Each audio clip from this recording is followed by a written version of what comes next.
था 3 दिन का, उसमें बोला गया कि टूरिज्म को बूस्ट करेंगे और टी गार्डन को भी नया विजन देंगे। ममता दीदी टीएमसी को बूस्ट कर ले, यही बड़ी बात है, क्योंकि 14 साल हो गए, आज तक तो कोई बूस्टिंग मिला नहीं।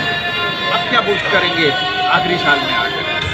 और ममता दीदी तो नॉर्थ बंगाल इसलिए आई थी क्योंकि वहाँ जो है टीचर स्कैम का धरना चल रहा है, प्रोटेस्ट चल रहा है कलकत्ता में, वहाँ से भाग करके नॉर्थ बंगाल घूमने आई थी।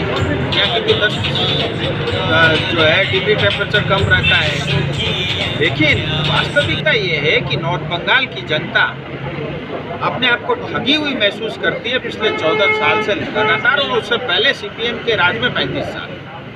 और आज मुझे बताइए क्या टूरिज्म बूस्ट करेंगे? NH-55 एक रोड तो आप बना नहीं पाई, मजबूरन हमको NHAIDCL को ट्रांसफर करना पड़ा केंद्र सरकार की एजेंसी को।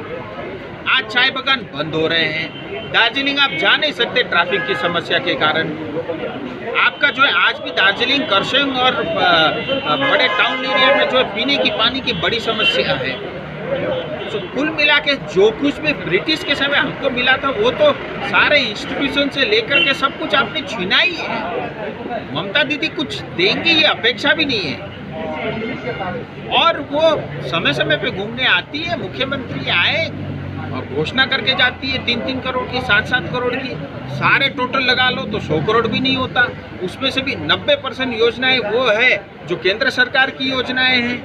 आपके पास पैसा ही नहीं है, 7 लाख करोड़ का कर्जा आपके सरकार के ऊपर में है। और आज केंद्र सरकार तमाम काम करती है, कभी आप क्रेडिट नहीं देते हैं। आज करसंग को 240 करोड़ रुपए अमृत स्कीम 2 के अंतर्गत मिला पीने के पानी। दार्जिलिंग को पहले 206 करोड़ मिला था, अब अतिरिक्त 238 करोड़ रुपए और मिला अमृत स्कीम की। आपने कभी उसके बारे में जिक्र नहीं किया।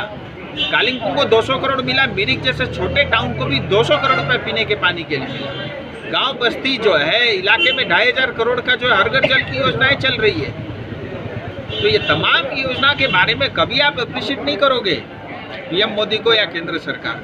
लेकिन आप 1-1 करोड़ 2-2 करोड़ सारे गिनती कर लो तो भी 100 करोड़ नहीं होता। ऐसी योजनाएं लेकर के मुख्यमंत्री आते हैं। मुख्यमंत्री से कुछ बड़ी अपेक्षाएं हैं, लेकिन आप फेल हैं, ये बात भी स्पष्ट है। में बड़ा भव्य जो है तिरंगा रैली यात्रा हुई। बेसिकली ये आम यात्रा नहीं है, हम सब के लिए गर्व का, साहस का और देशभक्ति का प्रतीक है। और आज इस यात्रा की विशेषता ये थी कि ये किसी पार्टी की यात्रा नहीं थी, ये देशभक्त करसंग की जनता की यात्रा थी। और हमारी सेना ने जिस शौर्य का, जिस शक्ति का प्रदर्शन किया, उनके सम्मान के लिए ये यात्रा आज आयोजित हुई थी। और जिस तरह से ऑपरेशन सिंदूर की सफलता हमारे वीर बहादुर सैनिकों के कारण जो है हमें मिला, क्योंकि हम सबको वो गौरव का क्षण तो नहीं मिला कि हम लोग बॉर्डर में जाए अपनी देश की सीमा की सुरक्षा के लिए, लेकिन फिर भी करसंग जैसे एक दूर दराज हिल एरिया में, हिल टाउन एरिया में जो है तिरंगा यात्रा के माध्यम से हमने भी ये महसूस किया कि हम भी हमारी फौज के साथ खड़े हैं। और ये जो यात्राएं देश भर में हो रही है, इससे राष्ट्रभक्ति की भावना तो जगती है, लेकिन हम एक हैं।